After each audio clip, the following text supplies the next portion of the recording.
이 시간 두려움과 떨림으로 성령 하나님을 의지하며 간구하오니 우리와 함께하여 주시고 이 성전에 임하여 주시며 증거하는 자와 말씀을 듣는 우리 모두에게 역사하여 주셔서 이 말씀이 피차의 은혜가 되며 깨달음이 되며 실천하고 순종할 수 있는 귀한 생명의 말씀이 되게 하여 주옵소서. 아멘. 예수님의 이름으로 감사하며 기도드렸습니다. 아멘.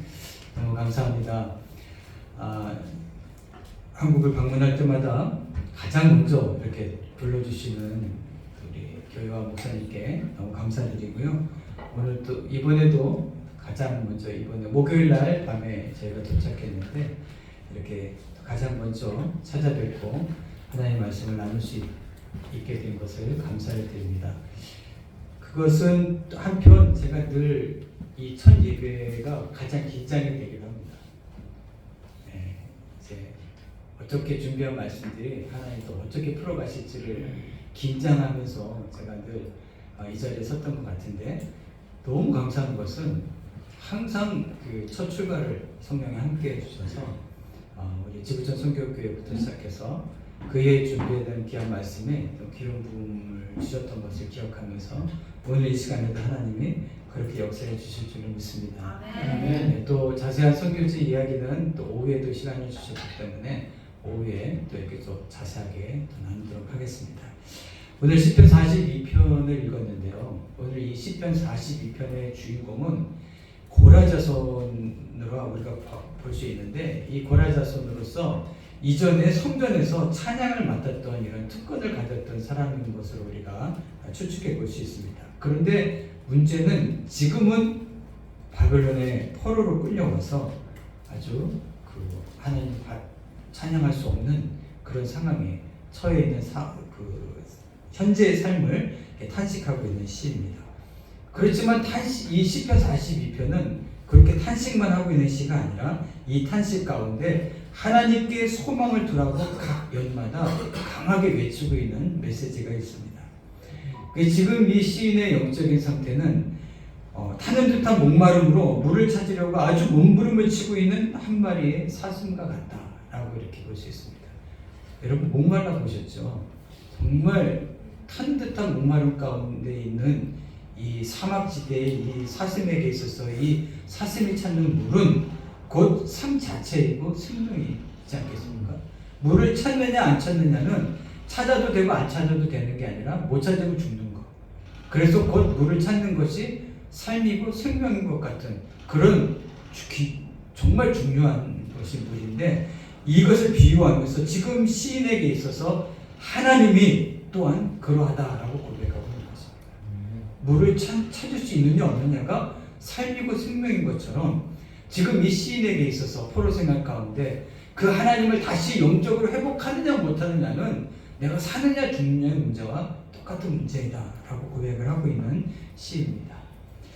자, 이 대적자들은 이 시인을 향해서 야, 네가 그렇게 이전에 찬양을 하면서 살았다면서 근데 그 너의 하나님이 도대체 어디 있어? 라고 조롱하면서 멸시합니다. 기가 막힙니다. 하나님 분명히 살아계시고 전능하신 하나님이신데 왜 이토록 우리를 이렇게 포로가 되게 하시고 끔찍한 상황에 몰아넣으셨는지 그들의 조롱과 멸시 가운데 답할 길이 없어요. 하나님이 떡하니 나타나셔서 그 모든 상황을 다시 한번 역전을 시켜주신다면 봐라 말할 수 있는데 모든 상황은 답보 상태에 있고 포로 상태에 있고 조롱과 멸시는 날마다 더해가고 있습니다. 그래서 밤낮으로 눈물을 흘리며 고통하고 있습니다. 그런데 이 시인은 이런 고통 가운데서 자신의 영혼을 방치하지 않고 있습니다. 뭐 하지 않고 있다고요? 방치하지 않고 있다는 게 중요합니다. 낭망하는 자기의 영혼을 향해서. 우리가 크리스찬으로서 하나님을 예배하고 또 신실한 믿음을 드러내지만 살펴보십시오. 우리의 믿음이 얼마나 우리 삶 가운데서 정말 낭망하고 넘어질 때가 얼마나 많습니까? 그럴 때 우리는 우리의 영혼을 낭망하는 우리의 영혼을 방치해서는 안 되는 거예요. 그래서 이 시인은 모든 상황 속에서 정말 끔찍한 낭망 속에 절망 속에 빠져 있지만 자기의 영혼을 그렇게 낭망 속에 방치하지 아니하고 이렇게 외치고 있습니다. 너 왜 낭망하고 있어? 하나님을 기다려야지. 따라하겠습니다. 하나님을 기다리라. 기다리라. 지금은 이런 상황에 처해 있지만 하나님의 심판이 우리 가운데 임했지만 하나님은 나의 하나님이시고 하나님은 살아계시기 때문에 반드시 하나님의 때를 기다리면 하나님이 회복하시고, 그렇기 때문에 우리에게 있어서 하나님은 우리의 유일한 소망이시다. 하나님을 기다리라, 이 말이 히브리 말로 야헬이라고 하는 말인데, 낭망이 될 때마다 자기 영혼을 방치하지 마시고 여러분도 그렇게 우리를 향해서 외쳐보십시오.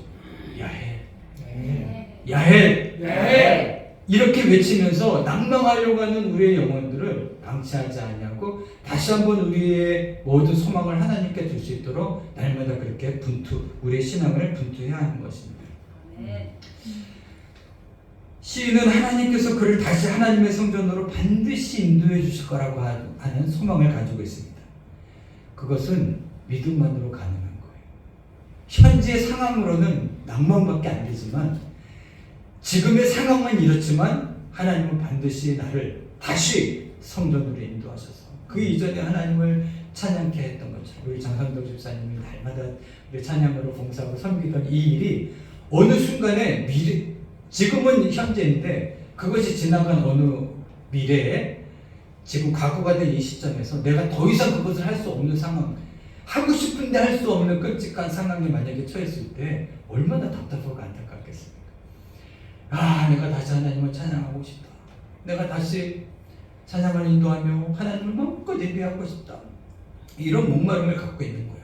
그런데 그때 그 상황 속에서는 믿음밖에는 소망이 없는 거예요. 그래서 우리에게 믿음을 요구하고 계시는 거예요, 하나님. 자, 그럼 여러분 생각해 보십시오.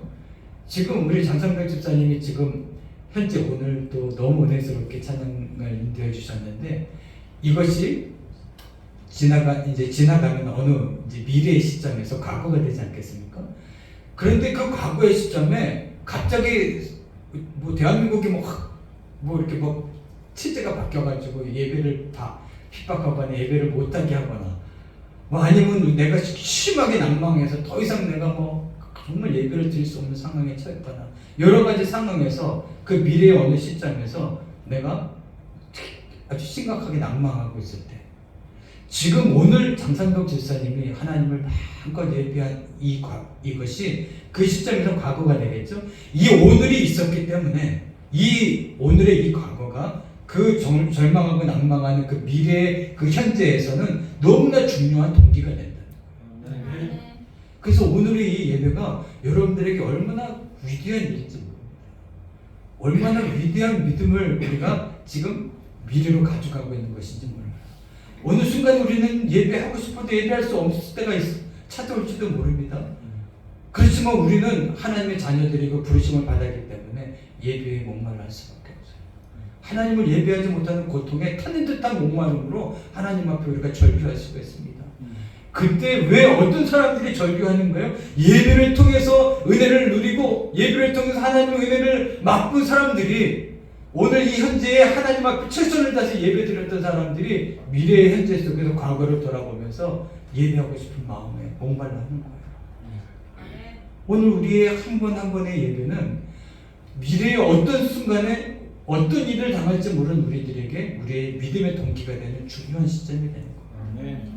그리고 더 중요한 것은 그 미래에 절망하는 그 순간에 우리가 소망을 하면서 과거를 돌아보면서 내가 그렇게 하나님을 예배했었지, 너무 좋았는데 내가 그때를 다시 회복하고 싶다. 그러면서 미래를, 또 그 현재의 시점에서 미래를 보는 거예요.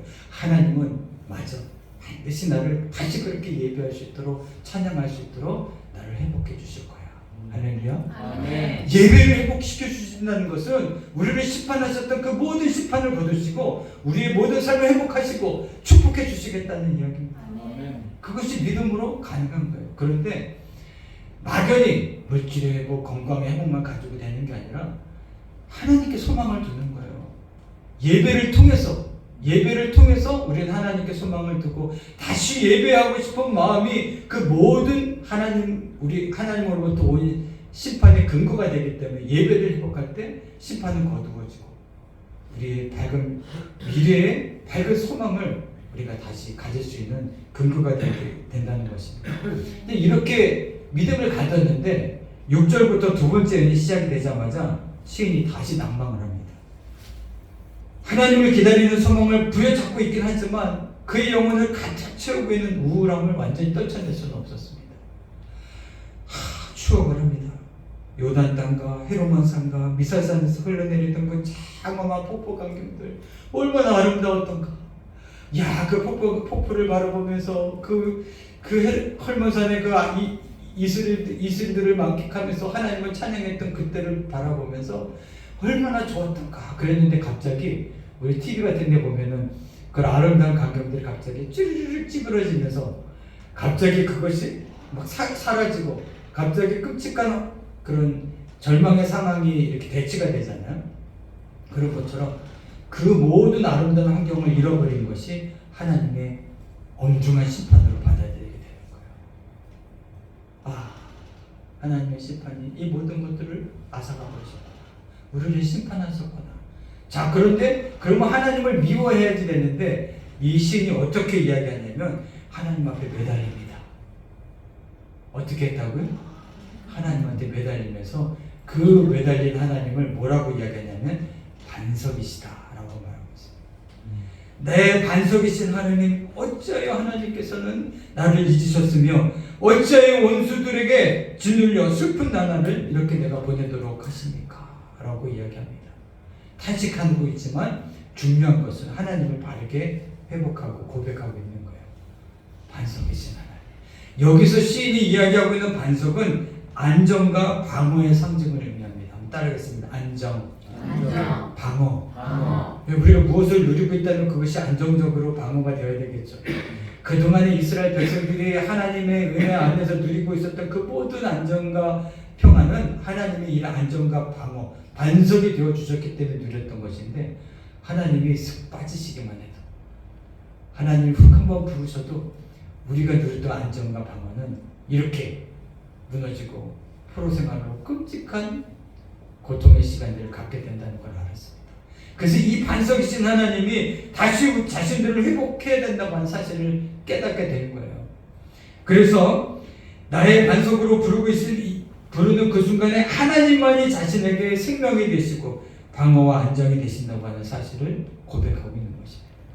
여러분들도 우리의 일상의 삶 속에서 우리의 반석이 되신 하나님은 날마다 입으로 고백하는 그런 신앙이 될 수 있기를 주님의 이름으로 축복합니다. 네. 자, 그런데도 자신을 조롱하는 이런 대적자들의 태도는 변하지 않습니다. 그래서 그 조롱하는 그런 태도들 때문에 뼈가 녹는 것 같은 고통을 당하는 거예요. 그렇지만 계속해서 그런 상황 속에서 자신의 영혼을 향해서 외치고 있습니다. 내 영혼아 어찌하여 그렇게 네가 낙심하며 네가 어찌하여 그렇게 괴로워하느냐. 너는 하나님을 어떻게 하라고요? 기다리라. 그게 히브리어로 뭐라고 했었죠? 야헬. 아무리 대적자들이 우리를 조롱할지라도 그것 때문에 우리가 고통을 받을지라도 우리는 그 상황에 매몰되어서는 안 되고 어떠한 상황 속에서도 우리는 하나님을 기다려야 돼. 하나님을 바라보아야 돼. 라고 자신을 다독거리고 있는 것입니다. 그래서 이제 내가 나의 구원자가 되신 나의 하나님을 내가 다시 찬양하게 될 것이다. 시편의 대부분의 이런 많은 탄원시가 있는데 시편에서의 많은 탄원시는 대부분 신약에서 고난당하시는 그리스도의 탄식을 예표하는 시입니다. 예표하고 있습니다. 오늘 이 시편 42편도 마찬가지입니다. 하나님의 아들이신 예수 그리스도는 아담을 통해서 하나님께 죄를 짓고 하나님과 분리된 사람들을 위해서 육신을 입고 이 땅에 오셨다고 요한복음 1장 14절에서 말씀해주고 계십니다. 그리고 아버지와 단 한 번도 분리된 적이 없었던 예수님께서 저와 여러분들의 그 죄의 문제 때문에 단 한 번 십자가에서 죽으심으로 분리되시는 고통을 당하신 거예요. 그렇게 십자가에 달리신 예수님을 향해서 많은 대적자들은 이렇게 외칩니다. 네가 하나님의 아들이라며? 야, 그렇다면은 너의 그 하나님이 도대체 어디에 있길래 너를 이렇게 십자가에 끔찍하게 못 박도록 내버려 두는 거냐? 네가 만약에 그러면 하나님의 아들이라면 네 스스로 그러면 십자가에서 한번 내려와봐. 네 하나님이 안 도와준다면 네가 하나님이라며? 그러면 너 스스로 십자가에서 한번 내려와봐 라고 막 조롱합니다. 나 같으면 열받아서 내려왔을 것 같지만 주님은 그렇게 하지 않으셨어요. 왜냐하면 그 십자가는 스스로 자기를 내어준 자리예요. 누구 때문에? 저와 여러분들의 죄를 위해서, 죄를 사하여 주시고 우리를 죄의 문제를 뛰어넘어서 초월적으로 아버지의 품을 회복하고 영원한 생명을 얻도록 하시기 위해서 스스로 내어준 자리이기 때문에 그렇습니다. 그렇지만 단 유일적인 분리의 고통을 통해서 하나님 아버지께 부르짖었습니다. 하나님 아버지, 어찌하여 나를 버리십니까? 이렇게 오늘 시편 시인의 탄식처럼 예수님도 그 십자가에서 하나님 앞에 탄식을 하셨습니다. 그러나 그는 절망의 탄식이 아니에요. 니힐리즘이나 허무주의가 아니에요. 예수 그리스도가 십자가에서 버림받고 죽으신 것은 아담 안에 죄인된 우리를 구원하시기 위함이셨습니다. 예수님께서는 이렇게 하나님이 미리 정하신 대로, 뜻하신 대로, 계획하신 대로 십자가에 스스로 자기를 내어준 바 되었고 3일 만에 다시 살아나셨다고 사도행전 2장 23절 24절에 말씀하고 있는데 우리 같이 한번 읽어보도록 하겠습니다.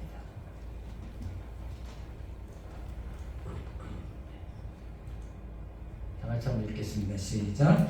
그가 하나님께서 정하신 뜻과 미리 아신 대로 십자가에 스스로 내어준 바 되었거늘 너희가 법 없는 자들의 손을 빌려 못 박아 죽였으나 하나님께서 그를 사망의 고통에서 풀어 살리셨으니 이는 그가 사망에 내어 있을 수 없었습니다. 아멘. 할렐루야. 아멘.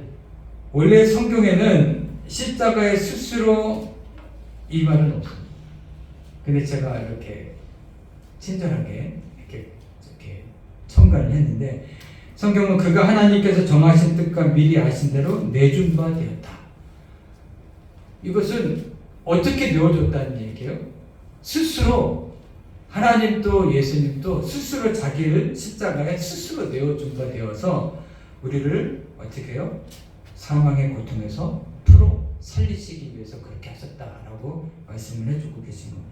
그러므로 이제 누구든지 이 예수의 죽음과 부활에 연합해서 여호와의 이름을 부르는 자는 구원을 얻도록 약속된 영생의 복을 우리에게 허락해 주신 것입니다. 로마서 6장 4절 말씀도 우리가 다 같이 한번 읽겠습니다. 시작.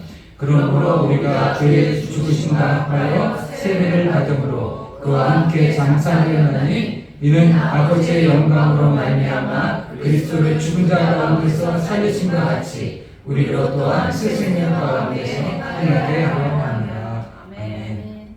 예수님이 죽으셨고 예수님이 부활하신 이 사건이 우리의 믿음을 통해서 내가 그것에 믿음으로 연합한 사건이 있을 때 예수님이 살아나셔서 하나님 아버지 우편에 보좌에 앉아 계신 것 같이 그리고 그것을 통해서 약속된 모든 영생의 복을 우리에게 주시겠다고 약속하신 것처럼 이제는 예수님이 이미 행하신 이 구원의 사건 복음을 통해서 저와 여러분들이 이제는 사망에 처해 있는 존재가 아니고 구원을 얻은 하나님의 자녀로서 영생을 얻은 하나님의 자녀가 된 것입니다. 천국은 우리가 죽어서 아버지의 품에서 영원토록 누리겠지만 그러므로 믿음을 가진 우리들은 이 땅에서도 하나님의 나라를 누리게 된 것입니다. 아멘. 여러분들의 마음이 이미 하나님의 나라를 누리는 기쁨과 평안으로 충만해야 되고 크리스찬의 가정은 하나님의 나라가 완성된 모범이 되어야 되는 그런 사명이 우리 가운데 있는 것입니다. 아멘. 네. 교회에서는 우리가 문제가 없죠. 교회에서 뭐 화를 내고 교회에서 우리의 이성과 감성을 폭발하는 사람은 없는데 가정에서는 우리가 간혹 우리가 크리스찬답지 못한 삶을 살 때가 종종 있지 않습니까? 여러분 가정에서 하나님의 나라를 누리시길 소망합니다. 여러분들의 직장에서 하나님의 나라를 전파하는 우리 크리스찬의 온전한 사명을 감당하는 저와 여러분이 될 수 있기를 주님의 이름으로 축복합니다. 아멘. 사무엘 베게트의 고도를 기다리며라고 하는 연극을 여러분들 직접 보신 분들도 계실 거고 또 보지 못하셔도 뭐 잘 이야기를 들어보셨을 것입니다. 1953년 1월 8일에 한 소극장에서 처음으로 이 고도를 기다리며라고 하는 연극이 공연이 되었다고 합니다. 이게 두 주인공이 나오는데 이제 블라디미르와 에스트라 공이라고 하는 두 주인공이 나오는데 이 사람들이 하는 일은 그야말로 고도를 기다리는 일이에요. 그래서 공허 속에서 어떤 특별한 어떤 그런 희망이 없는 상황 속에서 막연히 어떤 고도를 기다리는 거예요. 근데 이 고도가 무엇인지에 대해서는 나중에 좀 한번 이야기를 하겠습니다. 그러니까 이 영국 내내 이 두 사람이 하는 일은 권태 속에서 무엇에서요? 권태가 온 거예요. 이 권태 속에서 모든 방법을 동원해서 시간을 허송하는 일. 이것을 전문적인 용어로 시간 죽이기라고 하는데 이 시간 죽이기를 하면서 보내는 것이 이 영국의 전체 내용입니다. 이 시간 죽이기라고 하는 용어는 실존주의 철학자 하이데거가 자신의 저서인 형이상학의 근본 개념에서 권태와 관련해서 사용한 표현입니다. 그러니까 하이데거는 우리 인간은 자신의 의사와 무관하게 이 땅에 피투된 존재다. 여러분이 이 땅에 태어났는데 자신이 의사를 결정하고 나는 대한민국에 태어날 거야. 아니면 어떤 이런 모델, 이런 가정에 태어날 거야. 내 부모는 이런 부모 밑에서 내가 태어날 거야. 이런 것들을 정하고 태어나신 분이 있습니까? 네, 없어요. 그런 건 없죠. 지금 이 말은 아주 그 성경적인 의미를 두고 이야기하는 건 아닌데 이제 철학자가 이런 얘기를 했다는 거예요. 그러니까 결국 인간은 자신의 의사와 상관없이 이 땅에 피투되었다. 그렇기 때문에 그 인간은 이 피투된 세상 속에서 심각한 염려와 불안이라고 하는 이런 기분에 사로잡혀 살고 있다. 그래서 이 염려와 불안 때문에 모든 사람들은 공허 속에 놓이게 된다라고 하이데거가 이야기를 하고 있습니다. 그래서 이 구조가 이 하이데거가 이야기하는 권태의 존재론적인 구조라고 말할 수가 있습니다. 그러니까 인간은 이 권태에서 벗어나기 위해서 끊임없이 시간을 허송하며 시간 죽이기를 한다라고 이야기합니다. 시간 죽이기라고 하는 게 막연히 아무것도 안 하는 게 아니라 어떤 특정한 본질이 아닌 일에 매여서 끊임없이 그것만 하고 있거나 아니면 허망한 것을 바라고 있거나 물질이 되었던 명예가 되었던 이것이 전부인 줄 알고 그것에 매여서 끊임없이 그것을 파고 그것을 붙들고 사는데 결국은 그것이 가져다 주는 것은 우리에게 굉장한 큰 허무요. 그것을 가지면 가질수록 더 큰 염려와 불안을 야기시킬 수밖에 없다. 그래서 결국은 그것을 가지려고 애쓰는 그 모든 것들은 본질의 의미에서는 시간을 허송하는 것이다 라고 하는 의미가 되는 것이죠. 그래서 이 두 주인공이 기다리고 있는 고도는 이들은 몰라요. 어디서 오는지, 왜 오는지, 언제 오는지, 누구인지 알지 못합니다. 그냥 하염없이 기다리는 거예요.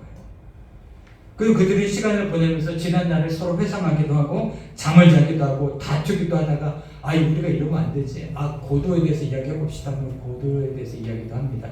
그리고 럭키와 포조라고 하는 또한 엉뚱한 사람들이 엉뚱한 사고방식을 가지고 있는 사람을 잠깐 만났는데 오히려 그들은 더 혼란과 권태를 더할 뿐입니다. 우리가 이 세상을 살면서 많은 관계 속에 살잖아요. 근데 세상은 우리가 크리스천으로서 추구하고 있는 그 모든 삶 속에 많은 혼란을 가져다 주는 경우들이 많습니다. 어떤 사람은 돈이 최고지, 건강이 최고지. 그래도 그런 세상적인 자신들의 어떤 그런 통상적인 가치관을 우리에게 심어주려고 우리에게 이야기를 해주는데 실질적인 삶 속에서 그것이 틀리다고 말할 수는 없지만 기독교적인 가치관에서 우리에게 엄청난 큰 혼란을 가져다가 줄 수 있습니다.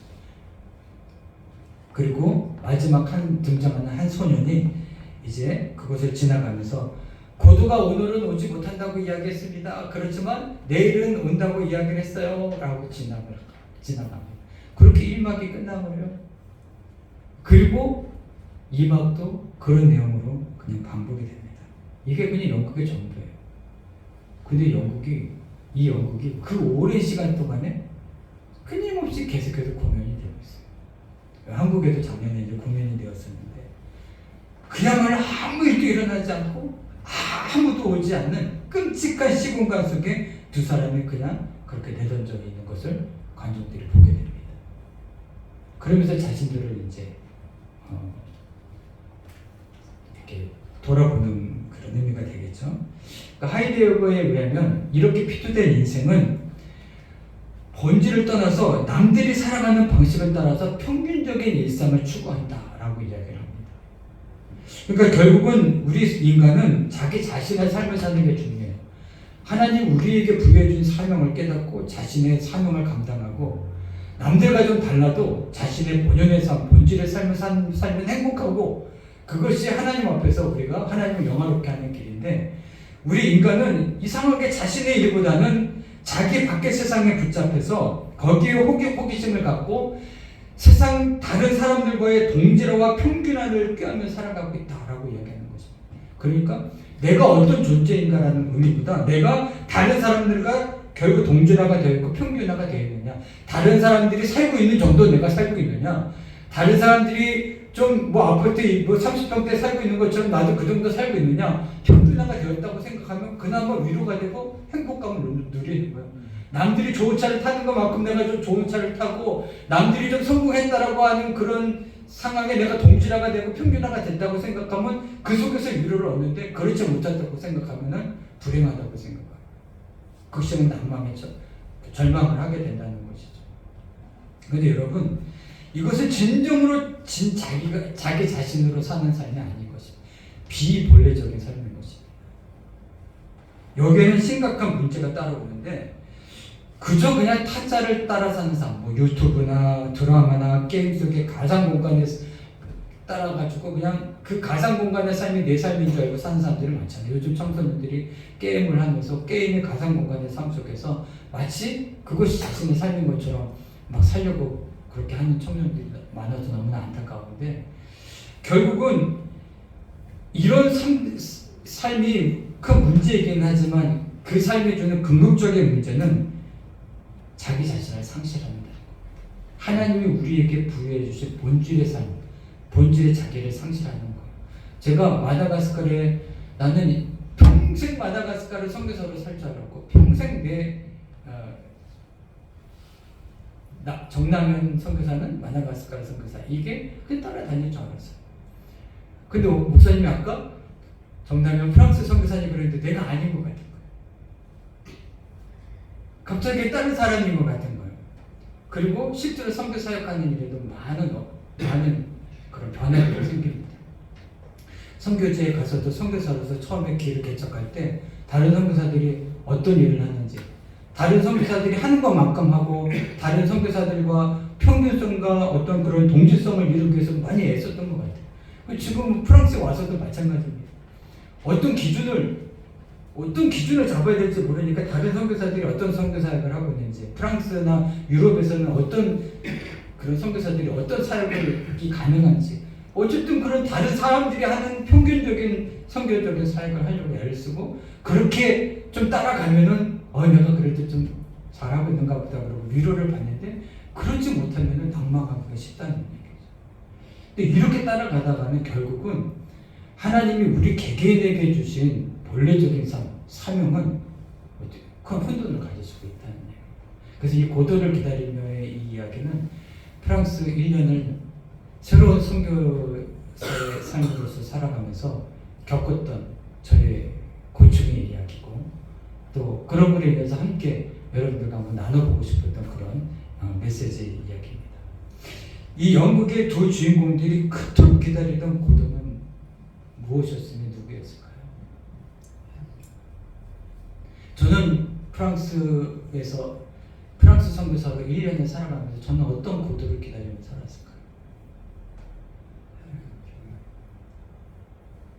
이 많은 사람들이 이 고도를 신이라고 이렇게 신을 암시하는 것이다라고 이렇게 추측하기도 하는데 실제로 이 작가는 어떤 기자가 물어보니까 그렇지 않다. 자기는 고도가 누군지 자기도 모른다라고 이야기했어요.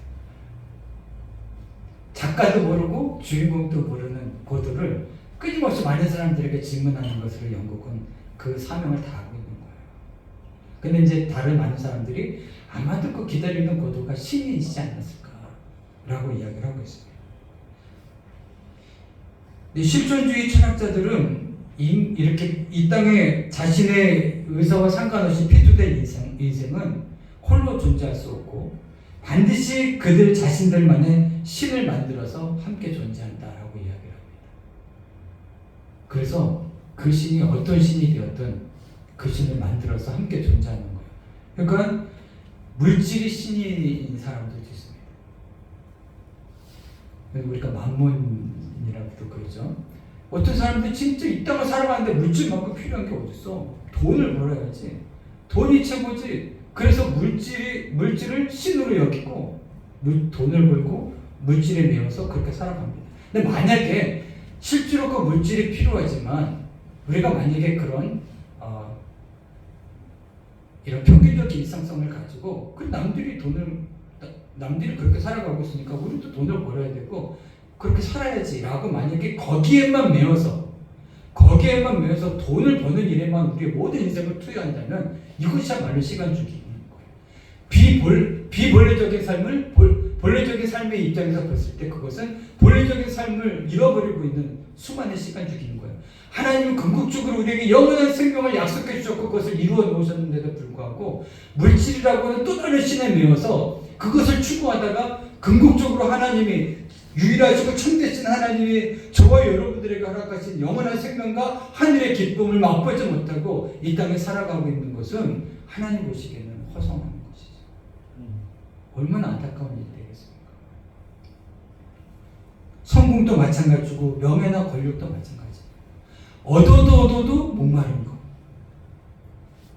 아무것도 없을 때는 조금만 있으면 좋을 것 같은데 조금 있어 보면은 더 많이 있으면 더 좋을 것 같고 더 많이 있기 시작하면은 그것에 매여서 끊임없이 거기에서 자기 자신이 갇혀버리는 끔찍한 인생이 우리가 이 땅을 살아가고 있는 우리 피투된 존재들의 그런 실상이지 않겠습니까? 선교사역도 마찬가지입니다. 프랑스에 살다 보니까 제가 기다리고 있는 고도가 무엇인가 생각해 보니까 활발한 선교사역의 그 중에 하나더라고요. 아프리카에서 그렇게 마음껏 그냥 눈만 돌리면 선교할 수 있고 선교 홍보에 오면은 이거를 나눠가지고 정말 할 일이 너무나 많았던 그 선교사역지에서 후원금이 있어도 또 내가 일하고 싶은 마음이 있어도 제대로 선교를 막상 할 수 없는 그곳에 있다 보니까 나는 언제 도대체 이렇게 좀 마음껏 다시 한번 선교 활동을 좀 할 수 있을까? 그런데 만약에 그 길이 열려가지고 내가 선교 사역의 일에만 몰두하다가 기뻐가지고 이 일에만 선교의 이 사역을 하는 일에만 몰두하다가 하나님과 친밀한 사귐과 생명의 교제를 누리는 것을 만약에 잃어버린다면 그 또한 시간 주기가 아니겠습니까? 여러분 우리 단톡방에 제가 이렇게 같이 늘 공유하죠. 그렇게 메시지를 남기진 않지만 여러분들이 매일같이 묵상을 교제하고 계시잖아요. 저는 너무너무 행복합니다. 한 번씩 꼭 들어가봐서 어느 분이 아멘을 하셨는지 아멘을 오늘 못하셨는지 제가 다 체크합니다. 오늘 장상덕 집사님 그 다음에 또 멘트를 좀 잘해주시는 정경수 그분 이번에 꼭 한번 만나보리라. 너무나 그 말씀들이 잘 공감해 주시고 같이 나눠주시는 분들, 이게 교회가 살아있는 거고 이게 교회가 해야 할, 성도들을 향해서 해야 할 일이죠. 성도들을 귀찮게 한다고 이걸 안 하면 안 되는 거잖아요. 성도들이 세상 속에서 얼마나 힘들게 살아가고 얼마나 바쁘게 살아가는데 거기다가 또 이렇게 짐을 지어줘 그러면 안 되는 거잖아요. 아무리 세상에 돈을 벌고 세상을 살아가기 힘든 시대에 살고 있지만 우리는 영적인 하나님의 자녀들이기 때문에 살아가는 성도들이 그렇게 시간 죽이기, 시간을 허송하면서 사는 일에 전무하도록 내버려둬서는 안 되는 거잖아요. 돈도 벌어야죠. 명예도 얻어야죠. 일상의 모든 삶 속에 누구보다도 크리스찬들이 더 성실하게 살아야 되지만 그들과 달라야 되는 것은 우리는 이것은 비본래적인 삶이고 우리의 본래적인 삶은 영원한 생명을 얻은 하나님의 자녀로서 하나님과 날마다 친밀한 사귐과 교제를 갖는 것, 생명의 기쁨을 누리는 것, 하나님을 바르게 예배하는 것이라고 하는 사실을 잃어버려서는 안 되는 것 아니겠습니까?